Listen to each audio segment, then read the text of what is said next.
Siddu master ಸ್ಟ್ರೋಕ್ಗೆ 3 ಹಕ್ಕಿ finish. BJP ಜೆಡಿಎಸ್ಗೆ ಇದೆಂತ ಶಾಕ್ ಕೊಟ್ರು ನೋಡಿ. ಬಿಜೆಪಿ ಜೆಡಿಎಸ್ ದೋಸ್ತಿಯಲ್ಲಿ ಬೆಂಕಿ ದಗದಗ. ಸಿದ್ದು ಮಾಸ್ಟರ್ ಸ್ಟ್ರೋಕ್ಗೆ ರಾಜ್ಯ ರಾಜಕಾರಣದಲ್ಲಿ ಬೆಂಕಿ ಬಿರುಗಾಳಿ ಎದ್ದಿದೆ. ದೋಸ್ತಿಗಳ ಪ್ಲಾನ್ ಫ್ಲಾಪ್ ಆಗಿ ಇದೀಗ ದಳ ಬಿಜೆಪಿ ವಿರುದ್ಧ ರುಚಿಗೇಳುವಂತೆ ಮಾಡಿದೆ. ಜೊತೆಗೆ ಸಿದ್ದರಾಮಯ್ಯ ಒಂದೇ ಕಲ್ಲಲ್ಲಿ 3 ಹಕ್ಕಿ ಹೊಡೆದಿದ್ದಾರೆ. ಹಾಗಾದ್ರೆ ಏನವು 3 ಹಕ್ಕಿ ಅಂದ್ರ ಅದನ್ನ ಡೀಟೇಲ್ ಆಗಿ ತೋರಿಸ್ತೀವಿ. ಆದ್ರೆ ಅದಕ್ಕಿಂತ ಮೊದಲು ಹಲೋ ಕನ್ನಡ ಯೂಟ್ಯೂಬ್ ಚಾನಲ್ ಅನ್ನ ಸಬ್ಸ್ಕ್ರೈಬ್ ಮಾಡ್ಕೊಳ್ಳಿ. ಹಾಗೇನೇ ಪಕ್ಕದಲ್ಲಿರೋ ಬೆಲ್ ಬಟನ್ ಅನ್ನು ಪ್ರೆಸ್ ಮಾಡಿ.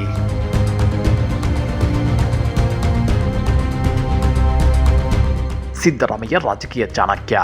ಅವರಾಗೆ ಹೇಳಿಕೊಳ್ಳದೆ ಇದ್ರು ಯಾವಾಗ ಯಾವ ದಾಳ ಉರುಳಿಸಿದ್ರೆ ಅದರ ಔಟ್ಪುಟ್ ಹೇಗೆ ಬರುತ್ತೆ ಅನ್ನೋದನ್ನ ಚೆನ್ನಾಗಿ ಕರಗತ ಮಾಡಿಕೊಂಡಿದ್ದಾರೆ. ಹೀಗಾಗಿ ಅಳಿದು ತೂಗಿ ತಮ್ಮ ನಿರ್ಧಾರಗಳನ್ನು ತಗೊಂತಿದ್ದಾರೆ. ಸಿದ್ದರಾಮಯ್ಯ ತಗೊಂತಿರೋ ಒಂದೊಂದು ನಿರ್ಧಾರ, ಅವರು ಇಡ್ತಾ ಇರೋ ಒಂದೊಂದು ಹೆಜ್ಜೆ ಅವರ ರಾಜಕೀಯ ವಿರೋಧಿಗಳ ಎದೆಯಲ್ಲಿ ಅವಲಕ್ಕಿ ಕುಟ್ಟಿದಂಗೆ ಮಾಡ್ತಿದೆ. ಆದ್ರೆ ಈಗ ಸಿದ್ದರಾಮಯ್ಯ ಒಂದೇ ಸಲ ತಮ್ಮ ವಿರೋಧಿಗಳಿಗೆ ಮಾಸ್ಟರ್ ಸ್ಟ್ರೋಕ್ ಕೊಟ್ಟಿದ್ದಾರೆ. ಇದರಿಂದ ಬಿಜೆಪಿ ಮತ್ತು ಜೆಡಿಎಸ್ ನ ಅಸಲಿ ಪ್ಲಾನ್ ಉಲ್ಟಂ ಪಲ್ಟ ಆಗಿ ಹೋಗಿದೆ. ಅಂದ್ಕೊಂಡಿದ್ದ ಪ್ಲಾನ್ ಕೂಡ ಫ್ಲಾಪ್ ಆಗಿ ಹೋಗಿದೆ. ಅದು ಹೇಗೆ ಅಂದ್ರ ಅದನ್ನ ಒಂದ್ ಸ್ವಲ್ಪ ಬಿಡಿಸಿ ಹೇಳ್ತೀವಿ ನೋಡಿ.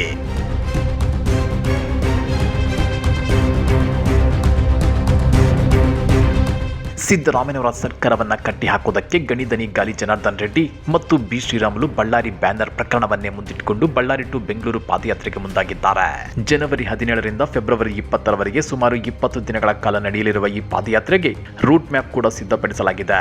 ಮತ್ತೊಂದು ಕಡೆ ಡಿಸಿಎಂ ಡಿಕೆ ಶಿವಕುಮಾರ್ ಸಿಎಂ ಕುರ್ಚಿಗಾಗಿ ಹಾತೊರೆಯುತ್ತಿದ್ದಾರೆ. ಸಂಕ್ರಾಂತಿ ನಂತರ ಹೊಸ ರಾಜಕೀಯ ದಾಳ ಉರುಳಿಸಿ ಹೈಕಮಾಂಡ್ ಮೇಲೆ ಒತ್ತಡ ಹೇರಲು ಪ್ಲಾನ್ ಮಾಡಿಕೊಂಡಿದ್ದಾರೆ. ಇಂಥ ಟೈಮಲ್ಲಿ ಸಿಎಂ ಸಿದ್ದರಾಮಯ್ಯ ಹೊಸ ರಾಜಕೀಯ ದಾಳ ಉರುಳಿಸಿ ಎಲ್ಲರಿಗೂ ಬಿಗ್ ಶಾಕ್ ಕೊಟ್ಟಿದ್ದಾರೆ. ಒಂದೇ ಕಲ್ಲಲ್ಲಿ ಹಲವು ಹಕ್ಕಿಗಳನ್ನ ಒಡೆದುರುಳಿಸಿದ್ದಾರೆ.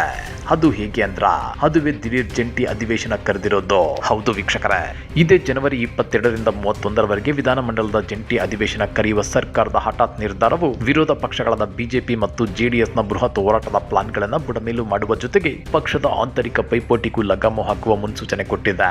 ಕೇಂದ್ರ ಸರ್ಕಾರ ಉದ್ಯೋಗ ಖಾತ್ರಿ ಬದಲಿಗೆ ತಂದಿರುವ ವಿಬಿಜಿ ರಾಮ್ಜಿ ಕಾಯ್ದೆಯ ವಿರುದ್ಧ ನಿರ್ಣಯ ಅಂಗೀಕರಿಸಲು ಸರ್ಕಾರ ಜಂಟಿ ಅಧಿವೇಶನ ಘೋಷಿಸಿದೆ.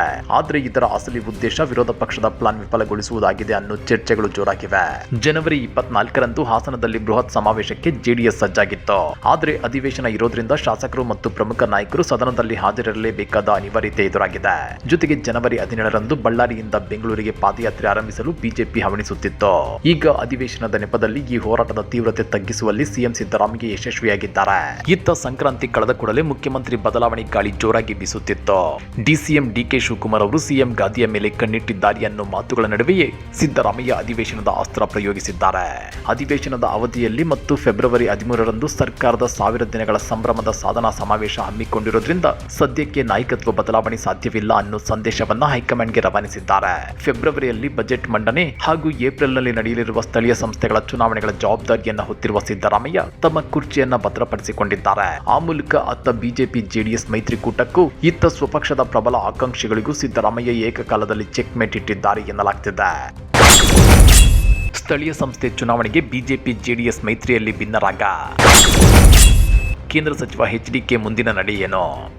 ಇತ್ತ ಸಿಎಂ ಸಿದ್ದರಾಮಯ್ಯ ವಿಪಕ್ಷಗಳಿಗೆ ಮಾಸ್ಟರ್ ಸ್ಟ್ರೋಕ್ ಕೊಟ್ಟಿದ್ರೆ ಅತ್ತ ಸ್ಥಳೀಯ ಸಂಸ್ಥೆ ಚುನಾವಣೆ ಮೈತ್ರಿ ವಿಚಾರವೀಗ ಬಿಜೆಪಿ ಮತ್ತು ಜೆಡಿಎಸ್ಗೆ ಕಗ್ಗಂಟಾಗಿ ಮಾರ್ಪಟ್ಟಿದೆ. ಸ್ಥಳೀಯ ಸಂಸ್ಥೆ ಚುನಾವಣೆಯಲ್ಲಿ ಜೆಡಿಎಸ್ ಜೊತೆ ಮೈತ್ರಿಗೆ ಬಿಜೆಪಿಯ ಕೆಲವರು ವಿರೋಧ ವ್ಯಕ್ತಪಡಿಸಿದ ಕಾರಣ ಬಿಜೆಪಿ ಹೈಕಮಾಂಡ್ ಜೊತೆ ಕೇಂದ್ರ ಸಚಿವ ಮತ್ತು ಜೆಡಿಎಸ್ ನಾಯಕ ಕುಮಾರಸ್ವಾಮಿ ಶೀಘ್ರದಲ್ಲೇ ಸಭೆ ನಡೆಸಲಿದ್ದಾರೆ. ಆ ಮೂಲಕ ಸಂಕ್ರಾಂತಿ ಬಳಿಕ ಎಲ್ಲ ಗೊಂದಲಗಳಿಗೆ ತೆರೆ ಎಳೆಯಲು ನಿರ್ಧಾರ ಮಾಡಿದ್ದಾರೆ ಎನ್ನಲಾಗ್ತಿದೆ. ಸ್ಥಳೀಯ ಸಂಸ್ಥೆ ಚುನಾವಣೆಗೆ ಬಿಜೆಪಿ ಜೊತೆ ಮೈತ್ರಿ ವಿಚಾರವಾಗಿ ಈಗಾಗಲೇ ಜೆಡಿಎಸ್ ಶಾಸಕರು ಮುಖಂಡರಿಂದ ಅಭಿಪ್ರಾಯ ಸಂಗ್ರಹ ಮಾಡಲಾಗಿದೆ.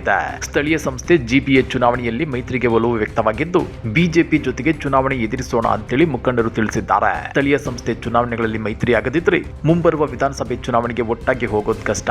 ಕಾರ್ಯಕರ್ತರು ಮುಖಂಡರ ನಡುವೆ ಗೊಂದಲವಾದ್ರೆ ಅದು ಕಾಂಗ್ರೆಸ್ಗೆ ಲಾಭವಾಗಲಿದೆ. ಹೀಗಾಗಿ ಎಲ್ಲಾ ಚುನಾವಣೆಗೂ ಮೈತ್ರಿಯಲ್ಲೇ ಹೋಗೋಣ ಅನ್ನೋ ನಿಲುವು ಜೆಡಿಎಸ್ ಮುಖಂಡರದ್ದು ಎನ್ನಲಾಗಿದೆ. ನಾವು ಲೋಕಸಭೆ, ವಿಧಾನಸಭೆ ಮತ್ತು ಪರಿಷತ್ನ ಚುನಾವಣೆಗಳಲ್ಲಿ ಬಿಜೆಪಿ ಮೈತ್ರಿಯೊಂದಿಗೆ ಸ್ಪರ್ಧಿಸಲಿದ್ದೇವೆ.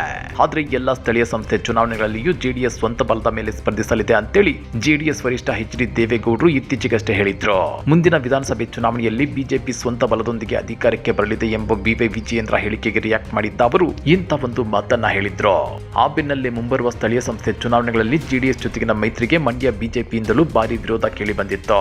ಬಿಜೆಪಿ ರಾಜ್ಯಾಧ್ಯಕ್ಷರು ಮತ್ತು ಕೋರ್ ಕಮಿಟಿ ಸದಸ್ಯರ ಮುಂದೆ ಈ ಕುರಿತು ನಾಯಕರು ತಮ್ಮ ಅಸಮಾಧಾನ ವ್ಯಕ್ತಪಡಿಸಿದ್ದು, ಮಾಜಿ ಸಂಸದೆ ಸುಮಲತಾ ಅಂಬರೀಶ್ ಮತ್ತು ಮಾಜಿ ಸಚಿವ ಕೆಸಿ ನಾರಾಯಣಗೌಡ ಹಾಗೂ ಜಿಲ್ಲೆಯ ಇತರ ಪರಾಜಿತ ಅಭ್ಯರ್ಥಿಗಳು ಇದಕ್ಕೆ ದನಿಗೂಡಿಸಿದ್ರು.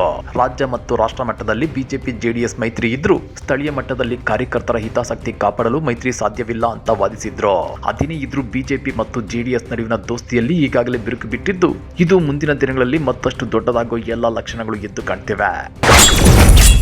ಬಿಜೆಪಿಯಲ್ಲಿ ಆಂತರಿಕ ಬೆಂಕಿ ದಗದಗ. ವಿಜಯೇಂದ್ರ ಕುರ್ಚಿ ಸೇಫ್ ಆಗುತ್ತಾ? ಬಿಜೆಪಿ ರಾಷ್ಟ್ರೀಯ ಮತ್ತು ರಾಜ್ಯ ಘಟಕಗಳ ಅಧ್ಯಕ್ಷ ಸ್ಥಾನಕ್ಕೆ ಜನವರಿ 20ರಂದು ಚುನಾವಣೆ ನಡೆಸಲು ಸಿದ್ಧತೆ ನಡೆಯುತ್ತಿದೆ. ಆದರೆ ಕರ್ನಾಟಕದ ಮಟ್ಟಿಗೆ ಬದಲಾವಣೆಗಳು ಇರೋದಿಲ್ಲ. ಆ ಮೂಲಕ 2028ರ ವಿಧಾನಸಭಾ ಚುನಾವಣೆವರೆಗೂ ವಿಜಯೇಂದ್ರ ಅವರ ರಾಜ್ಯ ಬಿಜೆಪಿಯ ಸಾರಥಿ ಎನ್ನಲಾಗ್ತಿದೆ. ಕರ್ನಾಟಕದಲ್ಲಿ ಒಂದೆಡೆ ಸಿಎಂ ಬದಲಾವಣೆ ಚರ್ಚೆ ಕಾಂಗ್ರೆಸ್ನಲ್ಲಾದ್ರೆ, ಇನ್ನು ಬಿಜೆಪಿಯಲ್ಲಿ ರಾಜ್ಯಾಧ್ಯಕ್ಷ ಬದಲಾವಣೆ ಬಗ್ಗೆ ಒಳಗೊಳಗೆ ಗುದ್ದಾಟ ನಡೆಯುತ್ತಲೇ ಇದೆ. ವಿಜಯೇಂದ್ರ ಅವರು ಹಿರಿಯ ನಾಯಕರನ್ನ ಗಣನೆಗೆ ತೆಗೆದುಕೊಳ್ಳೋದಿಲ್ಲ ಅಂತೇಳಿ ಯತ್ನಾಳ್ ಅವರು ಆರೋಪಿಸುತ್ತಲೇ ಇದ್ರು. ಈ ಮಧ್ಯೆ ಅಧ್ಯಕ್ಷ ಸ್ಥಾನ ಬದಲಾವಣೆ ಬಗ್ಗೆ ಭರವಸೆ ಹೊತ್ತಿದ್ದ ರೆಬೆಲ್ ನಾಯಕರ ತಂಡಕ್ಕೆ ಸದ್ಯ ಬಿಜೆಪಿ ಹೈಕಮಾಂಡ್ ತಣ್ಣೀರೆರಚಿದೆ. ಪ್ರಮುಖ ರಾಜ್ಯಗಳಾದ ಉತ್ತರ ಪ್ರದೇಶ, ಬಿಹಾರ, ಗುಜರಾತ್ ಮತ್ತು ಮಧ್ಯಪ್ರದೇಶ ಸೇರಿದಂತೆ ಸುಮಾರು 30 ರಾಜ್ಯ ಘಟಕಗಳಿಗೆ ನೂತನ ಸಾರಥಿಗಳ ನೇಮಕ ಪ್ರಕ್ರಿಯೆ ಈಗಾಗಲೇ ಪೂರ್ಣಗೊಂಡಿದೆ. ಆದರೆ ಪ್ರಮುಖ ರಾಜ್ಯಗಳ ಪೈಕಿ ಕರ್ನಾಟಕದಲ್ಲಿ ಮಾತ್ರ ನಾಯಕತ್ವದ ಬದಲಾವಣೆ ಮಾಡದಿರಲು ಹೈಕಮಾಂಡ್ ನಿರ್ಧರಿಸಿರುವುದು ಮುಂದಿನ ದಿನಗಳಲ್ಲಿ ಮತ್ತಷ್ಟು ಗುದ್ದಾಟಕ್ಕೆ ಕಾರಣವಾಗುವ ಸಾಧ್ಯತೆ ಇದೆ ಅಂತ ಹೇಳಲಾಗ್ತಿದೆ. ಕರ್ನಾಟಕದಲ್ಲಿ 2028ರಲ್ಲಿ ವಿಧಾನಸಭಾ ಚುನಾವಣೆ ನಡೆಯಲಿದೆ. ಆ ವೇಳೆ ನಾಯಕತ್ವ ಬದಲಾವಣೆಯ ಬಗ್ಗೆ ಚರ್ಚೆ ನಡೆಸಲಾಗುವುದು. ಅಲ್ಲಿಯವರೆಗೆ ಈಗಿರುವ ವ್ಯವಸ್ಥೆಯನ್ನೇ ಮುಂದುವರಿಸಲು ನಿರ್ಧರಿಸಲಾಗಿದೆ. ಸದ್ಯ ಕರ್ನಾಟಕದಲ್ಲಿ ಅಧ್ಯಕ್ಷ ಸ್ಥಾನ ಬದಲಾವಣೆ ವಿಚಾರ ತಣ್ಣಗಾಗಿದೆ. ಮತ್ತೊಂದು ಬದಲಾವಣೆ ತಂದು ಪರಿಸ್ಥಿತಿ ಬಿಗಡಾಯಿಸೋದು ಬೇಡ ಅಂತೇಳಿ ಹಿರಿಯ ನಾಯಕರೊಬ್ಬರು ಹೇಳಿದ್ದಾರೆ ಎನ್ನಲಾಗ್ತಿದೆ. ಆದರೆ ಶಾಸಕ ಯತ್ನಾಳ್ ಹಾಗೂ ರೆಬೆಲ್ ತಂಡಕ್ಕೆ ಬಿವೈ ವಿಜಯೇಂದ್ರ ಬಗೆಗಿನ ತೀವ್ರ ಆಕ್ಷೇಪ ವ್ಯಕ್ತಪಡಿಸುತ್ತಲೇ ಇದ್ರು. ಯತ್ನಾಳ್ ಅವರು ಯಾರನ್ನು ವಿಶ್ವಾಸಕ್ಕೆ ತೆಗೆದುಕೊಳ್ಳೋದಿಲ್ಲ ಅಂತ ಕಿಡಿಕಾರಿದ್ರು. ಜೊತೆಗೆ ಯತ್ನಾಳ್ ಅವರು ವಂಶ ಆಧಾರಿತ ರಾಜಕಾರಣದ ಬಗ್ಗೆ ಆಕ್ಷೇಪ ವ್ಯಕ್ತಪಡಿಸುತ್ತಲೇ ಇದ್ರು. ಈ ಘಟನೆಗಳ ಮಧ್ಯೆ ಬಸನಗೌಡ ಪಾಟೀಲ್ ಯತ್ನಾಳ್, ಎಸ್.ಟಿ. ಸೋಮಶೇಖರ್, ಶಿವರಾಮ್ ಹೆಬ್ಬಾರ್ ಸೇರಿದಂತೆ ಹಲವು ನಾಯಕರನ್ನ ಶಿಸ್ತು ಸಮಿತಿಯ ಶಿಫಾರಸಿನ ಮೇರೆಗೆ 6 ವರ್ಷಗಳ ಕಾಲ ಬಿಜೆಪಿಯಿಂದ ಉಚ್ಚಾಟನೆಗೊಳಿಸಲಾಗಿತ್ತು. ಈ ಬೆಳವಣಿಗೆಗಳ ನಂತರ ಬಿಜೆಪಿಯಲ್ಲಿ ಅಧ್ಯಕ್ಷ ಸ್ಥಾನ ಬದಲಾವಣೆ ಬಗ್ಗೆ ಕೊಂಚ ಗುದ್ದಾಟ ಕಡಿಮೆಯಾಗಿತ್ತು.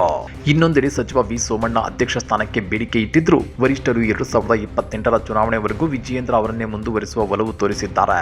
ಮತ್ತೊಂದು ಕಡೆ ಬಿಹಾರದ 5 ಬಾರಿಯ ಶಾಸಕ ನಿತಿನ್ ನಬೀನ್ ಅವರು ರಾಷ್ಟ್ರೀಯ ಅಧ್ಯಕ್ಷ ಸ್ಥಾನಕ್ಕೆ ಆಯ್ಕೆಯಾಗುವ ಸಾಧ್ಯತೆ ಇದೆ. ಜೆಪಿ ನಡ್ಡಾ ಬಳಿಕ ಬಿಜೆಪಿಯ 2ನೇ ಕಾರ್ಯಾಧ್ಯಕ್ಷರಾಗಿ ನೇಮಕಗೊಂಡ ಕಿರಿಯ ನಾಯಕ ಇವರಾಗಿದ್ದಾರೆ. ಡಿಸೆಂಬರ್ 14ರಂದು ಕಾರ್ಯಾಧ್ಯಕ್ಷರಾಗಿ ಅಧಿಕಾರ ವಹಿಸಿಕೊಂಡ ಇವರು ಜನವರಿ 19ರಂದು ರಾಷ್ಟ್ರೀಯ ಅಧ್ಯಕ್ಷ ಸ್ಥಾನಕ್ಕೆ ನಾಮಪತ್ರ ಸಲ್ಲಿಸಲಿದ್ದಾರೆ. ಜನವರಿ 20ರಂದು ಅಧಿಕೃತ ಚುನಾವಣೆ ನಡೆಯಲಿದೆ. ಅದೇನೇ ಇರಲಿ, ಸದ್ಯ ರಾಜ್ಯ ರಾಜಕಾರಣದಲ್ಲಿ ಹಲವು ಗೊಂದಲಗಳಿವೆ. ಆಡಳಿತ ಪಕ್ಷದಲ್ಲಿ ಒಂದು ರೀತಿಯ ಗೊಂದಲಗಳಿದ್ರೆ, ವಿರೋಧ ಪಕ್ಷಗಳಲ್ಲಿ ಬೇರೆಯದ್ದೇ ಆದ ಗೊಜಲುಗಳಿವೆ. ಈ ನಡುವೆ ರಾಜಕೀಯ ಚಾಣಕ್ಯ ಸಿಎಂ ಸಿದ್ದರಾಮಯ್ಯ ತಮ್ಮದೇ ಆದ ತಂತ್ರಗಾರಿಕೆ ಬಳಸಿಕೊಂಡು ಒಂದೇ ಕಲ್ಲಲ್ಲಿ ಹಲವು ಹಕ್ಕಿಗಳನ್ನ ಹೊಡೆದಿರೋದು ನಿಜಕ್ಕೂ ವಿಶೇಷ. ಈ ಬಗ್ಗೆ ನೀವೇನಂತೀರಾ? ಕಮೆಂಟ್ ಮಾಡಿ, ವಿಡಿಯೋ ಲೈಕ್ ಮಾಡಿ, ಶೇರ್ ಮಾಡಿ. ಇಂಥ ಮತ್ತಷ್ಟು ರೋಚಕ ರಾಜಕೀಯ ಸುದ್ದಿಗಳನ್ನ ಮಿಸ್ ಮಾಡದೆ ನೋಡಬೇಕು ಅಂದ್ರೆ ಹಲೋ ಕನ್ನಡ ಯೂಟ್ಯೂಬ್ ಚಾನಲ್ ಅನ್ನ ಸಬ್ಸ್ಕ್ರೈಬ್ ಮಾಡ್ಕೊಳ್ಳಿ.